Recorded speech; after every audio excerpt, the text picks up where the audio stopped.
আলার গ্রামের মানুষেরা কি বাথায় রাস্তার যে পরিবেশ মানে হাইটটা একটা হুজুক খেয়া পড়ে যাইতেছে কতক্ষণ ধরো একদম কি অবস্থা হ্যাঁ অবস্থা আলা এই দেখেন হুজুক খেয়া কইতে না কইতে হুজুক খেয়া পড়ে গেলাম। আরে তো আমার কথা অনেক আগেই, রাস্তাঘাট তো সমস্যা। হ্যালো, আইতে একটু কি সমস্যা হইতেছে নাকি? একটু আগে দিই আমরা আদেই।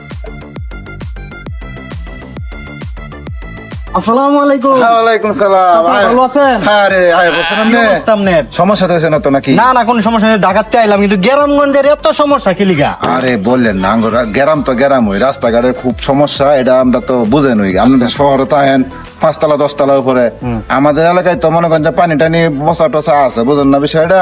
আচ্ছা। যাক, সমস্যা হয় অনেকদিন না পরে দেখা হইলো। হ্যাঁ, সমস্যা হয় না তো নাকি? না না না সমস্যা নেই। আচ্ছা আসেন আমরা একটু বসি। আচ্ছা আচ্ছা চাচা, হ্যাঁ।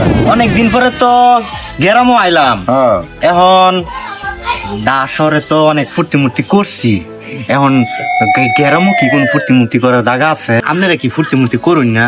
হায় রে বাবা, এই তো আপনি জ্বালাটা দিলেন। ফুর্তি তো আমরা করি, ওই আচ্ছা। কত যে ফুর্তি করছি আমরা, অনেকে তো করছিলাম। অনেকে তো ফুর্তি করছি করছি তো অনেকে। কিন্তু ফেস তো বাচ্চা একটা কি ফেস বাচ্চে কইনি? যার লয়ে ফুর্তি করতাম হ্যাঁ। ফেরত আপনি বিয়া হয়ে গেছে। আল্লাহ আল্লাহ